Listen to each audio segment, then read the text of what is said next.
ఈ ఎక్స్ట్రాలు ఎందుకయ్యా రాహుల్ అనే స్టైల్లో ఈ ఎక్స్ట్రాలు ఎందుకయ్యా దిగ్వేష్ అని అనాల్సి వస్తుంది. అంతేకాదు ఇవే తగ్గించుకుంటే మంచిది అని కూడా అనాలనిపిస్తుంది ఎవరిని చూస్తే, దిగ్వేష్ రాఠీని చూస్తే. ఎందుకు, ఆల్రెడీ బీసీసీఐ అతని మీద ఒక మ్యాచ్ నిషేధం విధించింది. 5 డీమెరిట్ పాయింట్లు సంపాదించుకున్నాడు. మంచి talented bowler, young bowler, leg spinner, Delhi నుంచి వచ్చాడు. రీసెంట్గానే ఇప్పుడిప్పుడే ఈ ఐపీఎల్ ఎరీనాలోకి వచ్చి ఆడుతున్నాడు. తనకి డొమెస్టిక్ ఎక్స్పీరియన్స్ కూడా ఏమాత్రం ఎక్కువగా లేదు. అయినప్పటికీ కూడా లక్నో సూపర్ జైంట్స్ అతని మీద విశ్వాసం ఉంచి అతని టీంలోకి తీసుకుంది. అందుకు తగ్గట్టుగానే అతను కూడా డెలివర్ చేస్తున్నాడు. బాల్ ఇచ్చినప్పుడల్లా వికెట్లు తీస్తున్నాడు. ఇక్కడి వరకు ఓకే. కానీ వికెట్ తీసిన తర్వాత ఆ సెలబ్రేషన్ ఏదైతే ఉందో మామూలుగా లేదు. చాలా అంటే చాలా అగ్రెసివ్గా ఉంది ఆ సెలబ్రేషన్. ఇది ఇప్పుడు మొదలైంది కాదు. పంజాబ్ కింగ్స్ తో మ్యాచ్ ఆడినప్పుడు మనకు గుర్తుంది కదా, ప్రియాంశ్ ఆర్య వికెట్ తీసినప్పుడు దిగ్వేష్ రాఠీ ఏం చేశాడో అందరికీ గుర్తుంది కదా.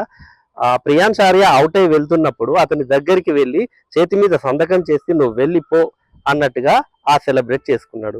దాన్ని చూసి అప్పుడే అందరికీ కూడా ఏంటి ఈ అబ్బాయి ఇప్పుడిప్పుడే వచ్చాడు కదా, మరి ఈ రేంజ్ లో సెలబ్రేషన్ ఏంటి అనుకున్నారు.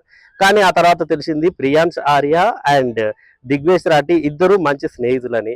అది అక్కడితో వదిలిపోయింది ఆ విషయం. కానీ బీసీసీఐ మాత్రం ఆ విషయం మీద సీరియస్ గా ఉంది. ఇక రెండోసారి ఐపీఎల్ కోడ్ ఆఫ్ కండక్ట్ ను ఎక్కడ అతను ఉల్లంఘించాడంటే సునీల్ నరేన్ విషయంలో.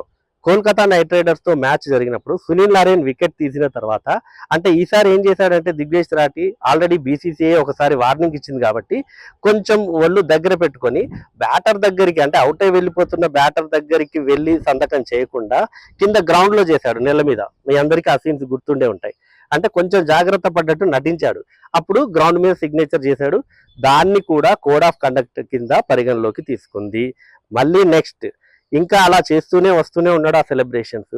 రీసెంట్ గా సన్ రైజర్స్ హైదరాబాద్ తో జరిగిన మ్యాచ్ లో అభిషేక్ శర్మని అవుట్ చేసిన తర్వాత అభిషేక్ శర్మ వైపు చూస్తూ చేతి మీద సైన్ పెట్టి నువ్వు వెళ్ళిపో అన్నట్టుగా మళ్ళీ తన సిగ్నేచర్ స్టైల్లో సిగ్నేచర్ చేశాడు. ఇది అభిషేక్ శర్మకి నచ్చలేదు. అభిషేక్ శర్మ కూడా డగౌట్ కు వెళ్తూనే అతని వైపు చూస్తూ వెళ్తూ ఉన్నాడు. ఇద్దరి మధ్య వాగ్వాదం కూడా నడిచింది. అంపైర్లు సద్దుమణిగించారు. ఆ తర్వాత అక్కడితో అయిపోయింది. కానీ మళ్ళీ మ్యాచ్ సన్ రైజర్స్ హైదరాబాద్ గెలిచిన తర్వాత షేక్ హ్యాండ్స్ ఇచ్చుకుంటారు కదా, ఆ టైంలో కూడా అభిషేక్ శర్మ అండ్ దిగ్వేష్ రాఠీ ఈ విషయం గురించే మాట్లాడుకున్నారు. అప్పుడు సపోర్టింగ్ స్టాఫ్ లో ఉన్నటువంటి విజయ్ దాహియా వచ్చి కొంచెం మ్యాటర్ ని సద్దుమణిగించాడు. అది వెంటనే తేలిపోయింది.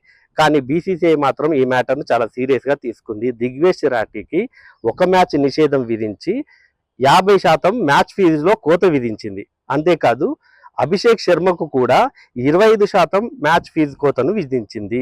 మరి అభిషేక్ శర్మకి ఎందుకు విధించిందంటే అతను అవుట్ అయి వెళ్ళిపోతున్నప్పుడు కూడా అతను కూడా కొంచెం టూ మచ్ గా రియాక్ట్ అయ్యాడు అభిషేక్ శర్మ. ఎందుకు అంటే ఇలాంటి బౌలర్లు ఇట్లా ఓవర్ యాక్షన్ చేస్తున్నప్పుడు బ్యాటర్లు చేయాల్సింది ఏంటి, కామ్ గా వెళ్ళిపోతే అప్పుడు వాళ్ళని బీసీసీఐ కూడా పెద్దగా ఏం కోడ్ ఉల్లంఘించినట్టు కాదు, ఐపీఎల్ కోడ్ ఆఫ్ కండక్ట్ ను ఉల్లంఘించినట్టేం కాదు. కానీ అభిషేక్ శర్మ దాన్ని అతిక్రమించాడు కాబట్టి అతనికి కూడా మ్యాచ్ ఫీజులో 25% కోత విధించింది.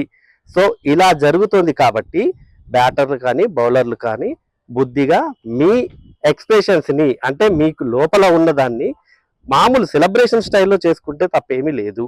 కానీ ఎదుటి బ్యాటర్ని కించపరిచే విధంగా లేదంటే ఎదుటి బ్యాటర్ని రెచ్చగొట్టే విధంగా చేస్తే మాత్రం పరిణామాలు ఇలానే ఉంటాయి. అర్థమైంది కదా. దిగ్వేష్ రాఠీ మిగతా వాళ్ళందరికీ కూడా ఇన్స్పిరేషన్ గా ఉండాలి, ఇలా చేయకూడదు అని తెలుసుకోవడానికి. సో ఇలాంటి ఇంట్రెస్టింగ్ విషయాలన్నీ తెలుసుకోవడానికి ఛానల్ని సబ్స్క్రైబ్ చేయండి. వీడియో నచ్చితే లైక్ చేయండి.